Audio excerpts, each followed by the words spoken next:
En este momento ya estamos conectados con Venezuela en vivo con Noel Alejandro Leal. Muy buenas noches, Alejandro, un abrazo grandote. Buenas noches, profesor. Buenas noches, Jenny, a todos en el estudio. Gracias. Tú sabes que tuvimos recién una larga entrevista con Nicaragua en vivo y realmente estamos admirados como el pueblo se está levantando en todos lados y es una tremenda alegría para nosotros los norteamericanos y estamos esperando también lo posible para que Venezuela, a través de ir cada vez más apretando el régimen de Maduro, un narcotraficante, podamos tener también la oportunidad de poder estar conversando con un pueblo libre de Venezuela. Sí, lo que está viviendo Nicaragua es parte de ese cáncer socialista reflejado hoy en el Foro de Sao Paulo de una manera muy clara, pues. La vuelta de Daniel Ortega, porque es un ejemplo que es bueno traerlo, ¿no? Porque aquella pacificación después de que la dictadura, después de que la tiranía sandinista de Daniel Ortega estuvo militarmente derrotada en su momento y se hizo aquel negocio raro donde de repente ganó en las elecciones la viuda de Chamorro y no se desmontó el aparato sandinista. El aparato sandinista siguió allí con impunidad y con poder, y el aparato sandinista volvió de nuevo al tiempo, y ahí está otra vez Ortega destrozando Nicaragua, desangrándola, como tiene que hacer, porque es lo que sabe hacer y para eso está. Entonces, esta vez llega Ortega con el apoyo de la estructura del Foro de Sao Paulo. En aquel tiempo llegó con el apoyo directo de la Rusia soviética y de Cuba, y ahora con la estructura del Foro de Sao Paulo, con la Caja Chica de Venezuela financiando sus campañas para poder obtener el triunfo, y después con la Caja Chica de Venezuela financiando su gobierno durante mucho tiempo, pues. Tú sabes que contigo es maravilla hablar contigo, Noel, porque tú siempre te la jugaste, tú tienes una idea para los venezolanos y para el mundo con mucha claridad de tus principios. Y cada vez más, a mí se me da la idea de que, capaz que digo una barbaridad, pero me da la impresión que en Latinoamérica o en Centroamérica se armó algo muy particular. Yo no sé si es probable que siempre fuera así, pero lo que me estaba aclarando que, por ejemplo, los narcotraficantes, como tú dices, esta organización que está en todos los países se apoyan en la zurda, se apoyan en el comunismo, pero son narcotraficantes. Y ganan elecciones a través de los dineros que le dan los narcotraficantes. ¿Y quién más? Las empresas que reciben beneficio de eso. Acá no solo es la posibilidad de los narcotraficantes, sino los traficantes necesitan invertir sus dineros a través de comerciantes que los alimentan aprovechándose que necesitan alimentos para los pueblos, para hacer negocio, para permitir la corrupción. Y yo creo que hay una mezcla entre narcotraficantes y empresarios corruptos, delincuentes, que así da un resultado bárbaro para controlar las masas en cualquier lugar, país latinoamericano. Fíjate que la mayoría, tanto como en México, está controlado por el narcotráfico y hasta el propio presidente fue elegido con dinero del narcotráfico, según la DEA. Tenemos Colombia, a Santos, que se le dio el premio Nobel de la Paz y el arreglo con la guerrilla, pero ahora que no solo están siguiendo con los mismos campos de cultivo en Colombia, sino lo han duplicado con el dinero que también le mandamos los trabajadores norteamericanos para resolver el problema, hasta que se duplicó la cantidad de siembra. Siguen la guerrilla tomando el poder porque el gobierno no fue a cubrir los lugares que dejaron vacíos. Entonces los narcotraficantes chiquititos se tomaron el poder o se pelean en esas áreas. Lo mismo está pasando con Nicaragua. solapadamente porque muchos de los negocios que están en Nicaragua son controlados por el mismo Ortega. Claro. La guerrilla tenía el control de la FARC tenía el control económico en Venezuela. Tú me vas a decir que Santos no sabía que había el control económico de los supermercados por la FARC. Esto me parece una tomadura, pero y no creo que seamos idiotas nosotros para escuchar esa versión, ¿no es cierto? Santos está absolutamente consciente, igual que cada uno de los presidentes en ejercicio están absolutamente conscientes de cómo están sus países penetrados por obra y gracia de ellos mismos. Y cada uno de los candidatos presidenciales en cada uno de estos países están conscientes de qué van a enfrentar, de qué van a recibir o a qué le van a dar continuidad. Porque eso es uno de los detalles más importantes, tanto en el mapa mexicano como en el mapa colombiano, que pudiese tener un cambio. Se enfrentan a unas realidades establecidas de una manera muy especial. Pues en el proceso de paz colombiano se le ha dado una serie de autoritas a una entidad criminal como la FARC a niveles realmente salvajes. Y ante el avance de la justicia norteamericana, que va identificando el fraude del proceso de paz de Santos, colocando a uno de los principales garantes de ese proceso, participantes, uno de los miembros del secretariado de la FARC, señalándolo como que todavía sigue vinculado al narcotráfico de manera directa. En Colombia se encuentran hoy con esta realidad, que ese mismo hombre que está señalado de esa manera, que sobran las pruebas de que reincide en su crimen, hoy se esconde bajo las faldas de la iglesia. Es penoso que la iglesia se preste a darle refugio a semejante criminal. Y ahí es cuando se abre aún más el mapa, y entonces nos encontramos con cosas más espantosas todavía, que van más allá del comunismo y el narcotráfico, esa vieja unión que existe en la teología de la liberación, y todo eso tiene ese mismo sabor común amargo que es tristeza, hambre y destrucción para los pueblos, en nombre de la voluntad y la bondad y la alegría y la justicia social para los pueblos. Tú sabes cómo se estarán riendo. Y esto creo que contigo solo puedo hablar, Noel, porque la demás gente se entretiene de las noticias que le dan para que digan sí o no, pero no hay una profundidad en la noticia. Fíjate, nos encontramos de que el candidato que van a votar los mexicanos, que es un comunista y un narcotraficante. ¿Por qué narcotraficante? Se cae de Maduro. Porque el tipo está pidiendo la libertad de la cárcel de los delincuentes, o sea, entre comillas, narcotraficantes, los que entren. ¿Cómo un candidato presidencial va a decir eso?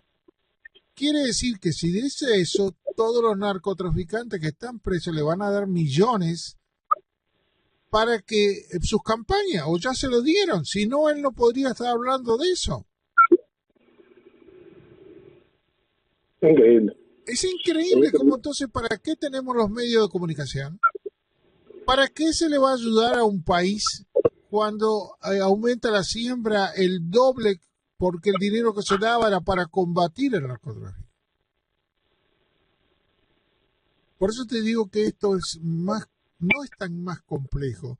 Está tan claro, pero parece que estuviéramos ante estúpidos que están haciendo, creen que los analistas parecen, lo que transmiten las noticias, parecen tan tontos, como si estuvieran siguiendo otro juego. No tiene nada que ver con el juego de la realidad que pasa en Centroamérica. No solo es que están siguiendo otro juego, y que no es que ese juego no tenga que ver con la realidad, tiene que ver con la realidad de sus intereses.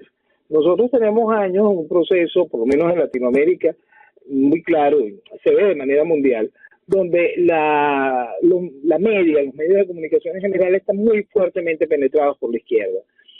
Muchos no tienen absolutamente nada que ver con el negocio del narcotráfico ni nada de eso, pero como ven que sus amigos de izquierda, quienes ejercen posiciones políticas vinculadas a la izquierda, están de una u otra manera salpicados, enredados en esos negocios del narcotráfico, simplemente esos negocios se les baja el volumen. Ese negocio no vamos a tocarlo tan de frente porque puede salpicar esa idea de libertad que está llevando de amigo el narcotraficante. Y así van avanzando.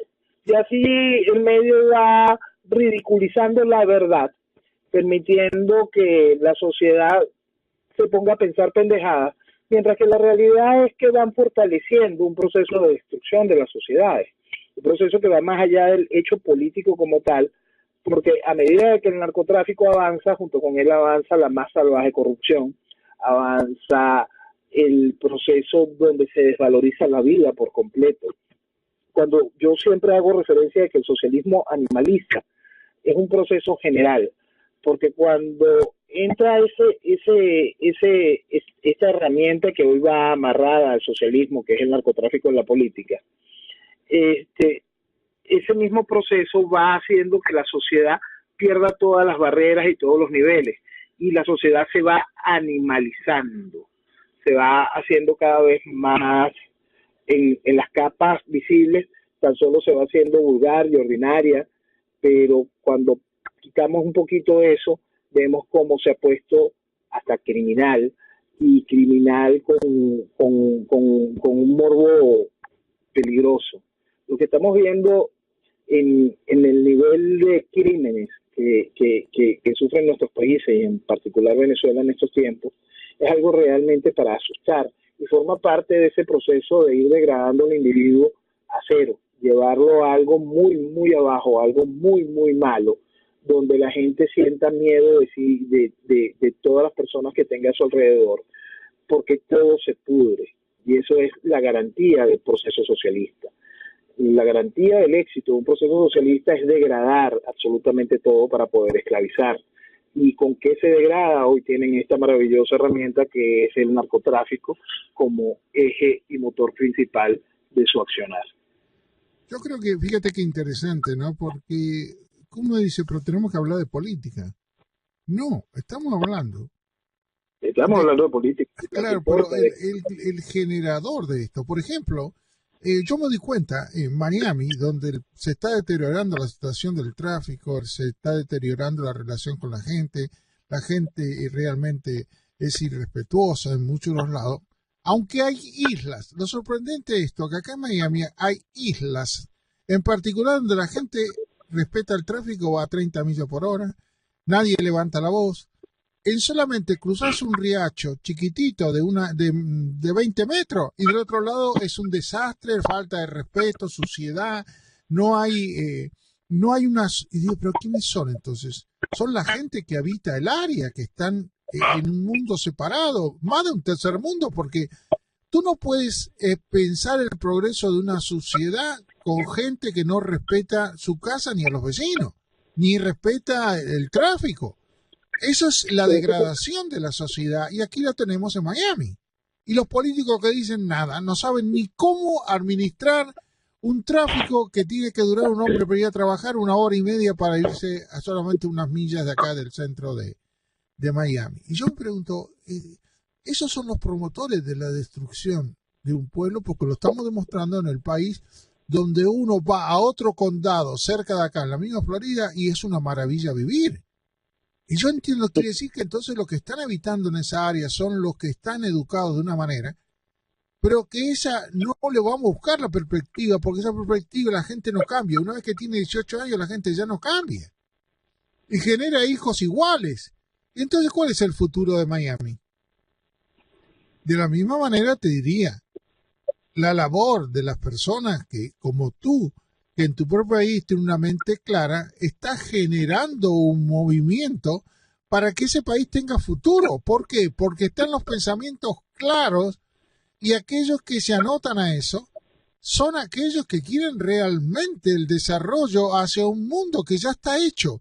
El problema es que nuestros pueblos, Miami, Venezuela, Nicaragua, que es lo mismo, Miami es otro país del tercer mundo, no estamos buscando el desarrollo de la ciudad, estamos viendo la destrucción de la ciudad. Y esto yo no sé, la labor que tú haces, yo te la admiro, porque claro, yo estoy con unas posibilidades diferentes, pero ustedes que están con un medio que el medio no les permite, ganando $5 o $3 o $2 por mes. ¿Y esto qué es? Es una locura. tú y yo en una diferencia, como no puede ser que estuvieras tomando un café en estos momentos, pero las realidades son totalmente diferentes desde el punto de vista económico y de posibilidades tecnológicas y 25.000 cosas más. En todo sentido, profesor. En punto de vista económico, usted se va a asustar y ahorita agregó eso, tecnológica.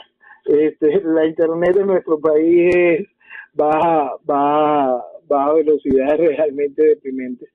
Y yo me imagino todo se nos va quedando atrás, pues el mundo simplemente nos está dejando atrás y nos deja atrás a Venezuela. Venezuela, en principio de los años 90, antes de que Chávez llegara a destruir el país de, de manera consciente y con el aplauso de un pueblo altamente irresponsable, Venezuela era un motor de la inversión internacional en muchos sentidos y uno de los principales atractivos era la posibilidad de las telecomunicaciones. Venezuela despuntaba como fuente inicial para las telecomunicaciones para Latinoamérica, como siempre, como faro y como guía de un proceso de desarrollo y crecimiento para Latinoamérica. Y hoy estamos más allá de la cola del retraso en lo que tiene que ver con tecnología en nuestro país, gracias a ese proceso socialista, un proceso involutivo, un proceso de destrucción y un proceso que simplemente lleva a la gente a esa parte de la animalización en todos los sentidos, porque cuando nada más se puede sobrevivir para intentar comer, no hablemos de tecnología, no hablemos ya ni siquiera de educación.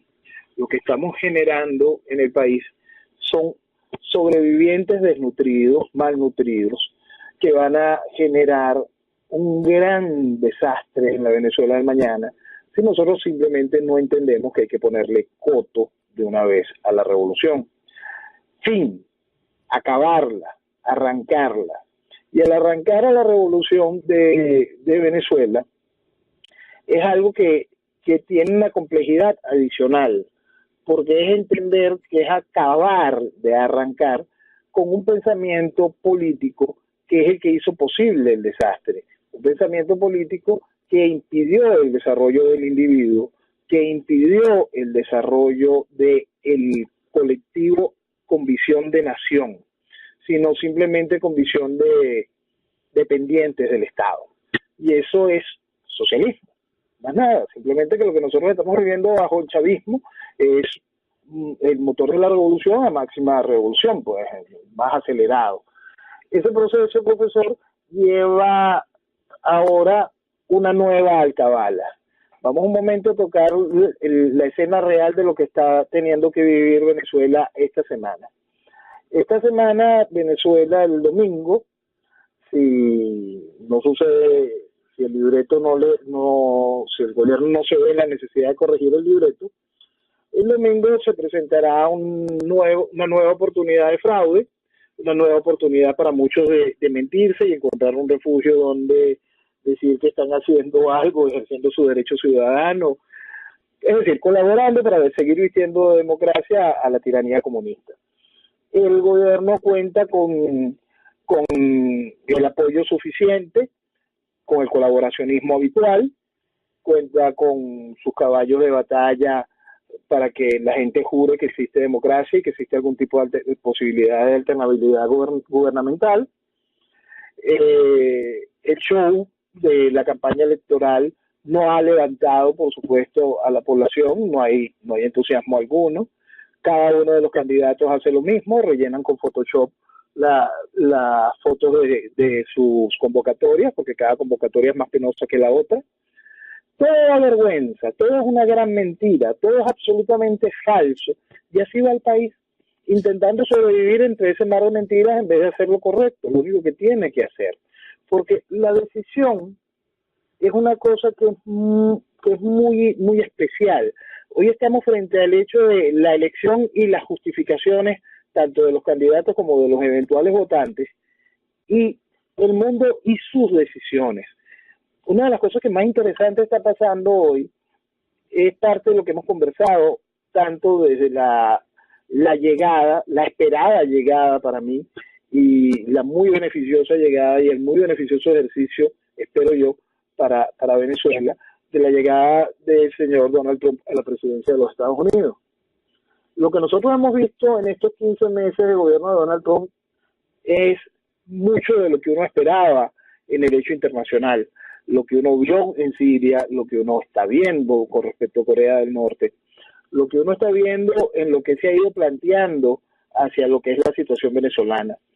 En esta semana volvimos a oír la voz del vicepresidente sonar no solo en la OEA, sino sonar muy claro ante la pregunta de un periodista. ¿Está abierta la opción militar en Venezuela? Sí, está abierta la opción militar en Venezuela. Y las palabras del vicepresidente Pence no son nosotros vamos a invadir Venezuela, sino le está diciendo a la Venezuela que queda en armas, a la Venezuela que en uniforme, que haga valer su juramento y que retome su país y haga lo correcto, ejerza lo que debe ser como policía del mundo, como policía de su país, para que el policía del mundo le pueda dar el aporte necesario y la seguridad necesaria para que ese proceso pueda tener éxito. Eso es tan sencillo como eso, ese es el mensaje. Y el mensaje y esa oportunidad Venezuela puede perderla si nosotros no entendemos que los venezolanos tenemos que hacer parte de ese aporte de que el entrevistado que usted tenía con respecto a Nicaragua le decía hace un momento. Esto es una pelea que lamentablemente lleva el esfuerzo mayor aún de nuestra ciudadanía. Ya nosotros hemos sido, ya las calles han llevado sangre venezolana, sangre de nuestros muchachos hasta decir basta. Ya el hambre, las enfermedades que el socialismo ha permitido que vuelvan, ya la deserción, ya la criminalidad estimulada por el gobierno, porque aquí la inseguridad es política de Estado, ya cada una de esas cosas han hecho su trabajo, ¿no? Pero hay que entender un punto que es fundamental. Los procesos políticos de esta índole, para ponerle fin, llevan de la mano un esfuerzo aún más grande por parte de nuestras sociedades. Porque si el esfuerzo que ya hemos hecho es grande, enorme y doloroso, ese esfuerzo ha sido traicionado por la dirigencia, traicionado una y otra vez. Ese esfuerzo que tengamos que hacer mañana, hoy tiene un nuevo eco, tiene un eco adicional en alguien, en un grupo, en un pensamiento que está cambiando las cosas en el mundo, que está haciendo un mundo lejos de, puede sonar feo, ¿no? Porque quizás sea un esquema de retroceso, pero lejos de esta multipolaridad que no dio resultado, que trajo un renacimiento de un terrorismo sin sentido y una gran cantidad de cosas donde no se les pusieron ningún tipo de límites.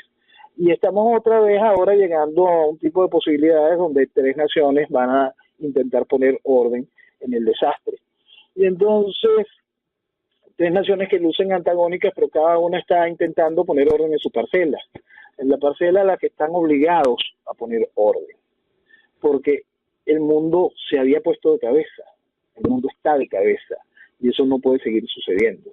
Entonces Venezuela, que es parte de ese mundo desordenado, tiene que hacer lo posible para que de su parte pongamos todo de nuevo en orden y contar con la ayuda de esta oportunidad enorme que existe hoy de poner las cosas en orden en nuestro continente.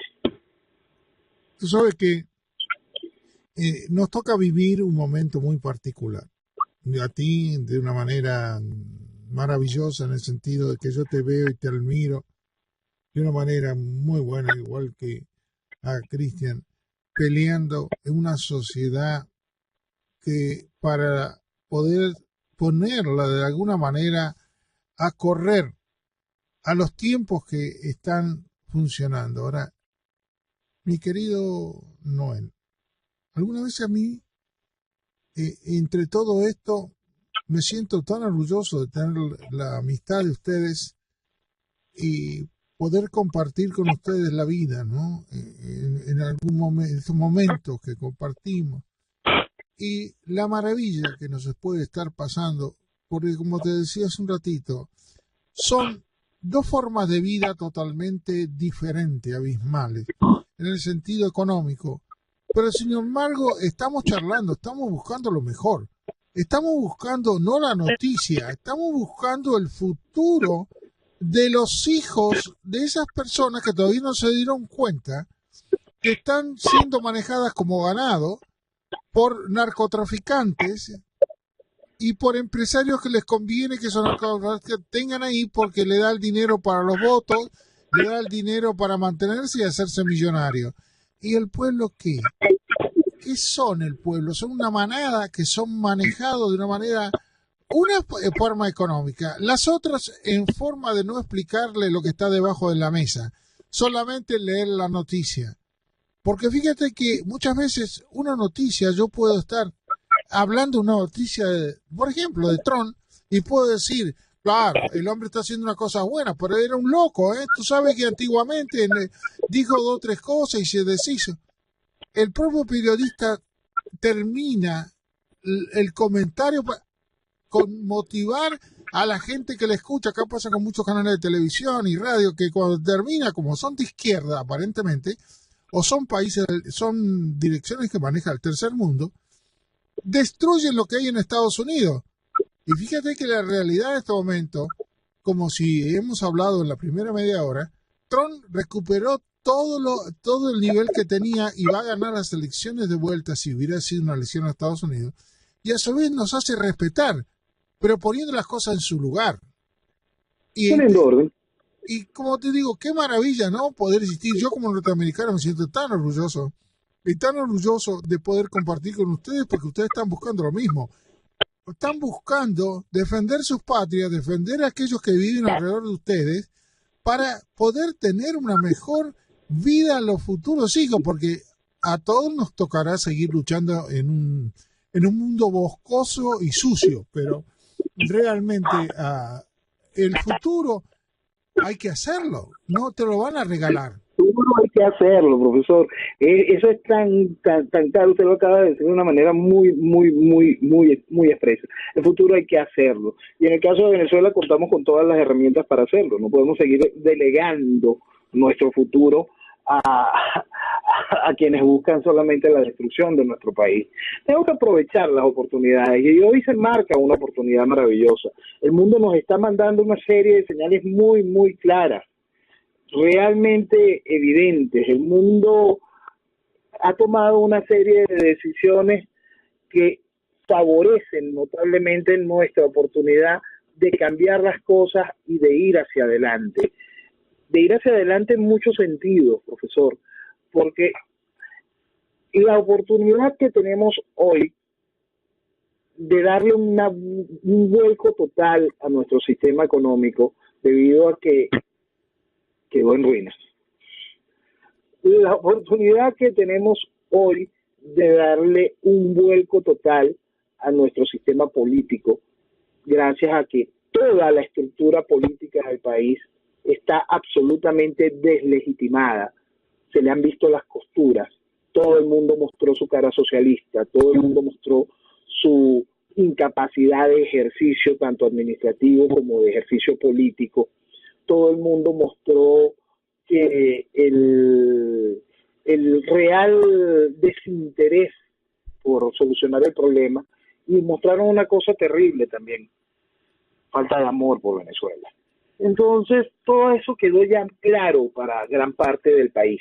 Entonces, mientras nosotros tenemos todas esas oportunidades para reconstruir Venezuela, se sigue mintiendo y la gente sigue buscando refugios para eso.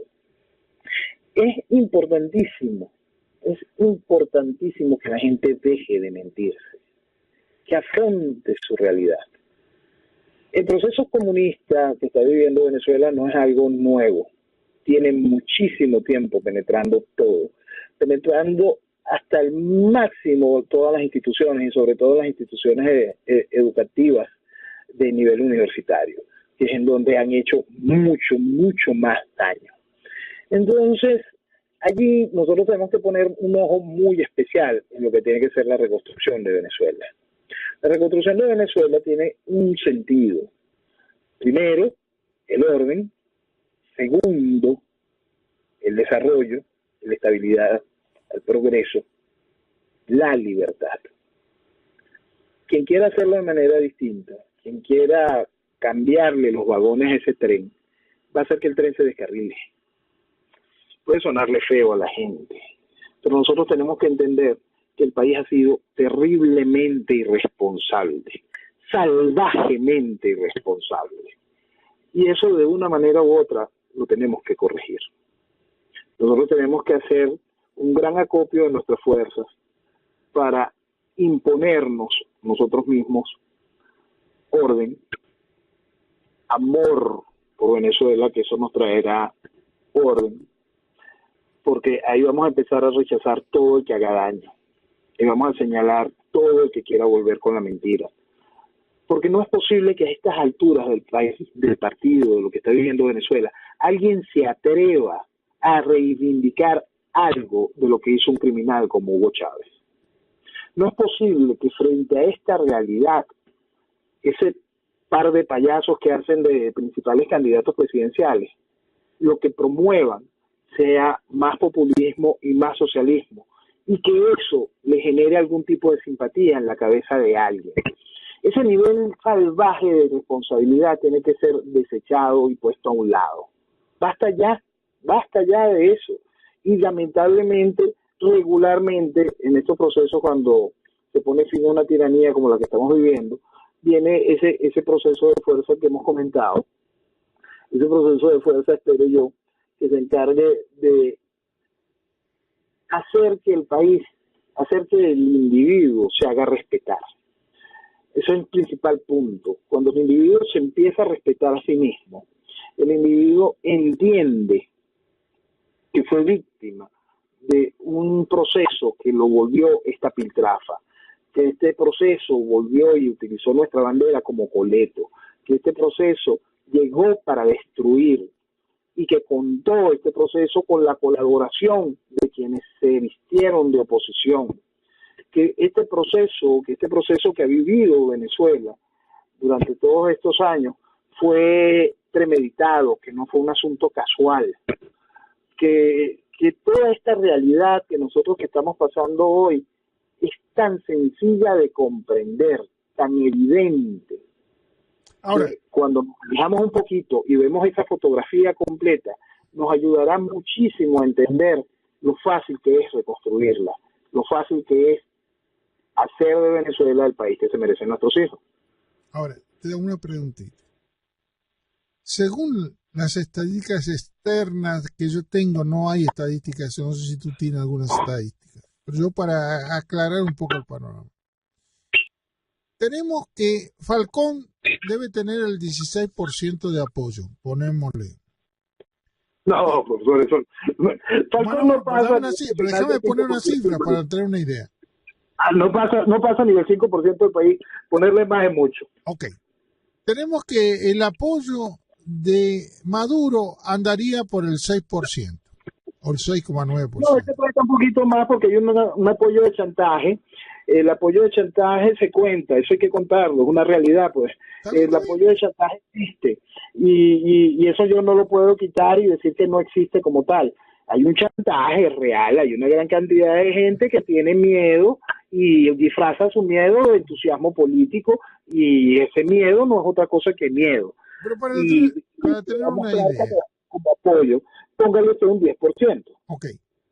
El tercer candidato debe tener un 3%, un 4%, o como si bien tú dices, yo no sé la cifra real que tendrá. Cuidado si tiene hasta un poquito más que Falcón, porque el tercer candidato es un pastor evangélico y ellos cuentan con su propia clientela. Sí. Exacto. Entonces, como tiene su propia clientela y su propia clientela es amplia, entonces él sí tiene su fanático, su correligionario, muy bien sincronizado. Algo que no tiene Falcón. Falcón tiene que andar como andaba hoy, o como andaba el otro día. El otro día llega Falcón a un puerto en el estado de Carabobo, creo. Llega y, bueno, no es parte, pero no recuerdo cuál. Llega y se sube a un barco donde habían unos pescadores y agarra el pescado con las manos y se lo tira a la gente. Así, viva el populismo.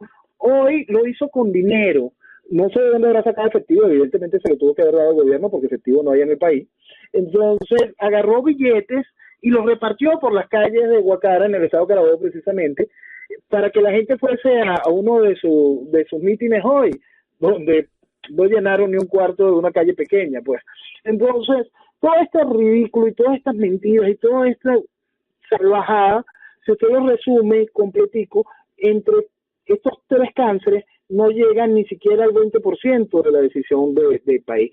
Y si alguien quiere verlos a algunos como referente político, es porque el resto de los referentes políticos simplemente no existen.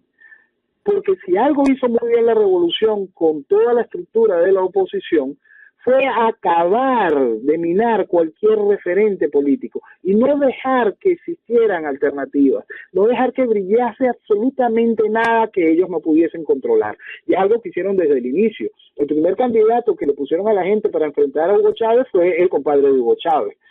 Entonces, fue Arias Cárdenas. Todo lo han hecho de una manera muy bien calculada para que el país se quede en eso, revolcándose en las miserias, en gente que no sirve absolutamente para nada. Este país le impusieron en el año 2006 a un personaje como Manuel Rosales, por Dios, una vergüenza.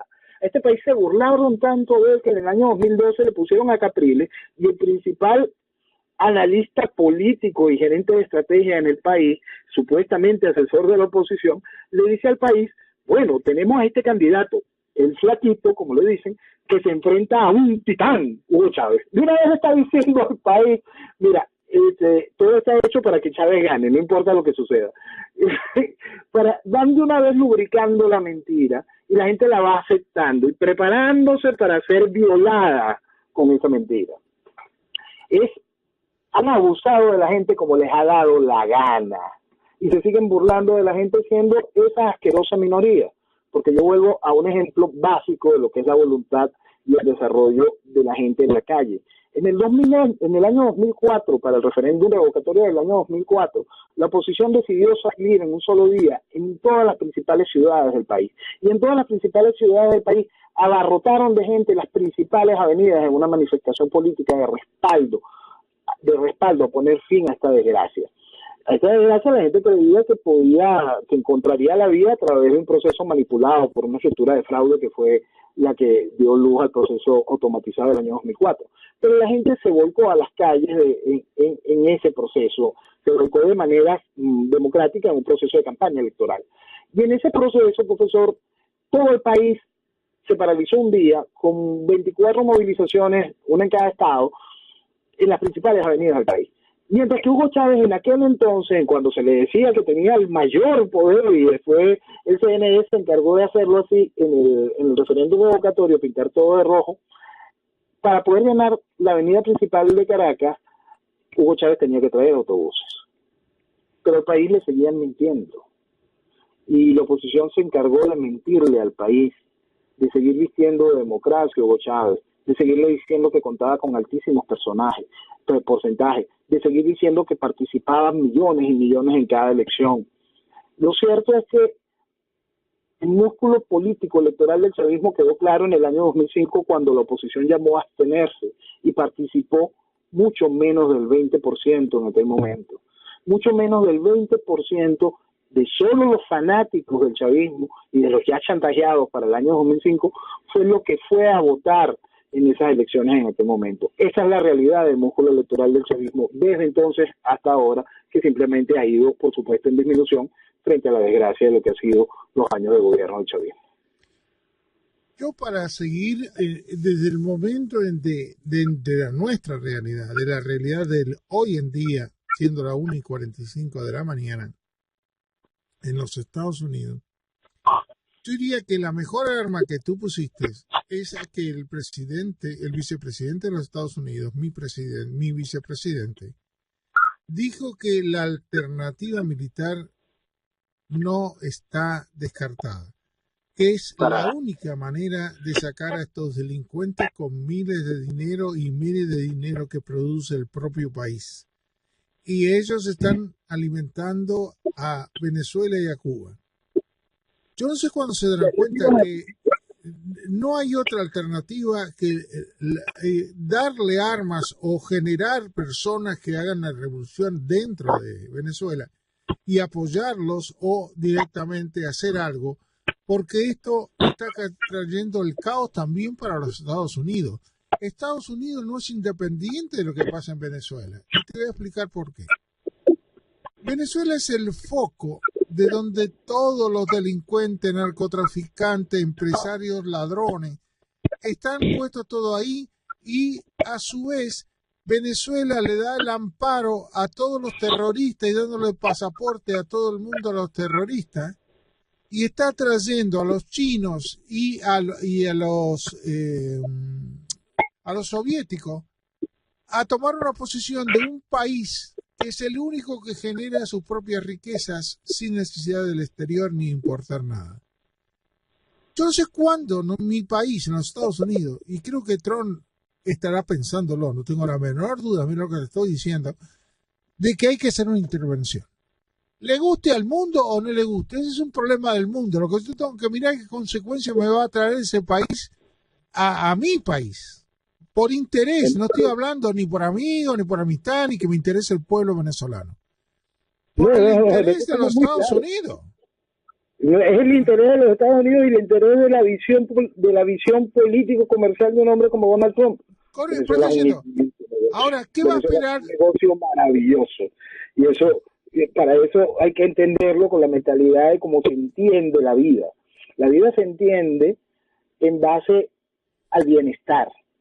Y cuando usted cree que el bienestar es un proceso igualitarista, donde todo el pueblo tiene que estar sometido a un mandato absurdo, donde el que más piensa tiene que compartir su ganancia y hacerla, el que más piensa y trabaja y produce, tiene que ganar lo mismo que el que no piensa, que no trabaja ni produce.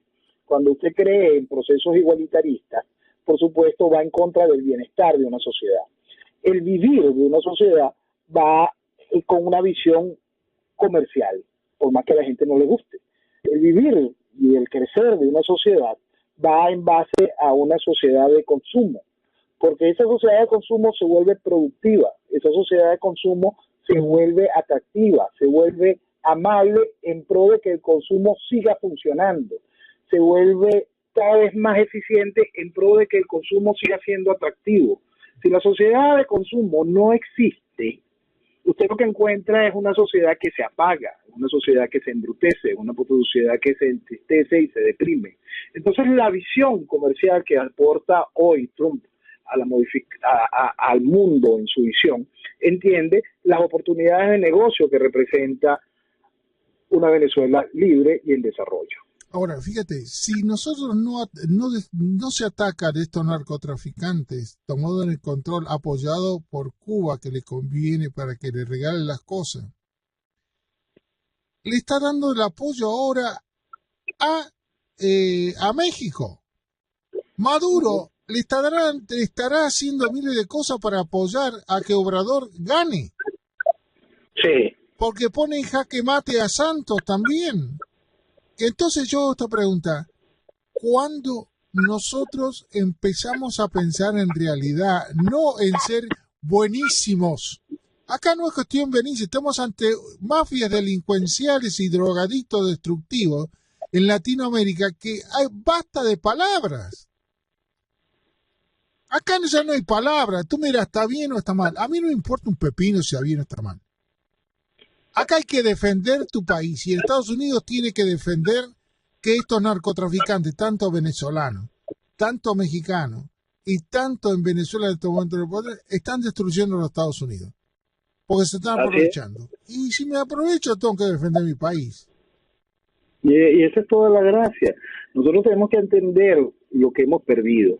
Nosotros tenemos que entender lo que podemos ganar. Cuando ponemos eso en la balanza, entendemos que lo perdido está perdido. Lo que podemos ganar es todo, desde nuestra libertad hasta el más hermoso de los futuros. Sí, pero ¿sabes lo que, mi querido? Realmente no es. Los medios de comunicación están acordándose del futuro para entretener a la gente. Por supuesto, para entristecer a la gente, para que la gente simplemente se pierda en un chiste tras otro. O te ponen Pero la delincuente, alguien mató a un niño, el otro mató al otro, el otro le pegó un tiro, o el otro hizo esto, pero todo eso es para entretener a la gente. Esa no es sí, la realidad de un país. La realidad de un país es cómo pensás para seguir construyéndolo.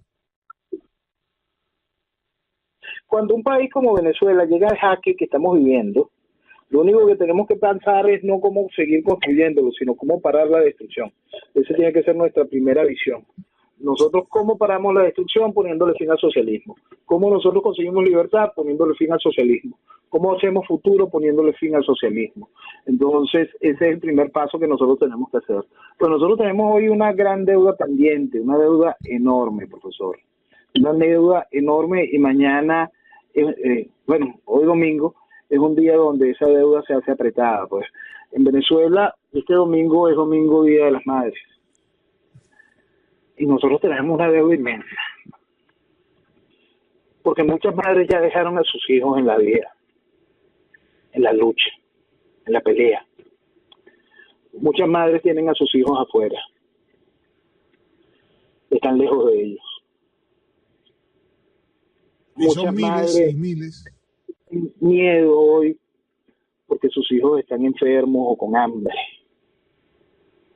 Todo eso es producto del socialismo. Todo el dolor que está viviendo cada madre venezolana es producto de esa criminal ideología reflejada en el chavismo, que es el socialismo.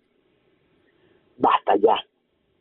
Si nosotros queremos saldar esa deuda y poder decirle de nuevo a nuestras madres, mirándola a la cara, feliz día, mamá, y poder de alguna manera, coño, que cada madre que perdió un hijo en esta batalla sienta que ese dolor no fue en vano, que ese dolor regó el mañana de libertad. Esa deuda la tenemos que pagar. Y nosotros tenemos que recuperar a nuestro país.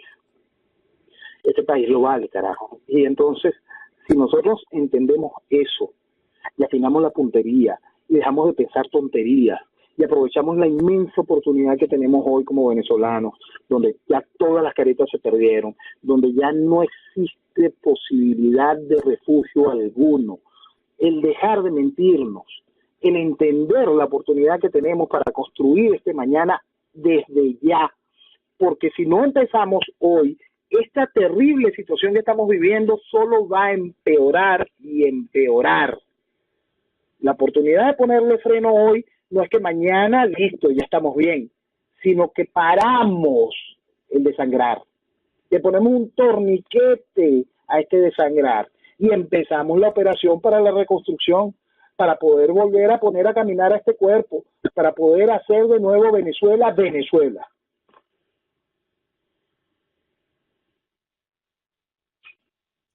¿Cómo nos hace a nosotros pensar? Fíjate tú estás obligando y estás demostrando acá a los políticos de acá de Miami, los políticos del tercer mundo, que tenemos mucho acá en Miami, y aquellas radios que están apoyando a las mentiras de la izquierda, apoyando a las formas latinoamericanas, aquí en Miami también, quieren que Miami se deteriore por las condiciones de vida.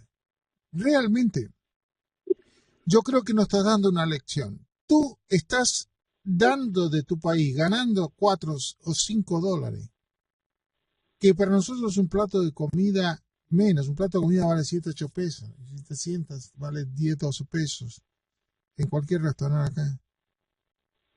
A mí se me tiene que caer la cara de vergüenza hablar contigo.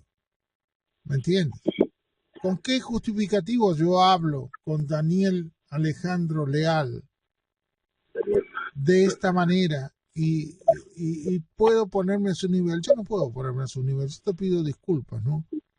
No, profesor, usted ahorita acaba de decir una cosa que me acaba de llegar profundo. Usted acaba de cometer un pequeño error con mi nombre y me dijo Daniel. Ah, sí, tienes razón, alguna vez se cometen sus errores. Noel, perdón, peor, Noel Alejandro Leal, sí.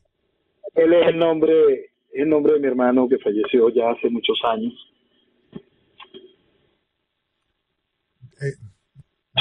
Mi más sentido pésame, hermanito. Entonces, profesor. No, Bueno, yo te comprendo y realmente te veo tus emociones y creo que todo el que te está escuchando lo mismo. Es como si te arrancaran un poquito y te movieran tu corazón. Así que, nada, siempre el más cariño. Te paso con Jenny, por favor. Noel, quería en tu mamá darle un abrazo grande a todas esas madres que permiten que sus hijos estén en la calle, aunque no estén seguras de si van a volver a abrazarlos. A pesar de todo, bueno, que Dios las bendiga y que tengan en lo que se pueda un día de la mejor forma, que es junto a sus hijos. amén. Gracias, Jenny. ¿Sabes cómo los queremos nosotros y no vemos la hora de poder darles un abrazo grandote en una Venezuela libre y en paz? En una Venezuela libre y en paz, en construcción para el futuro, en construcción para el mañana. Noel, Gracias. un abrazo grandote. Y disculpa que te puse otro nombre, pero... No, me puso un nombre que me trae mucho, mucho cariño. Gracias, profesor. Un abrazo para tu madre, un beso grandote y feliz en el Día de las Madres. Saludos, muy buenas noches a todos. Gracias.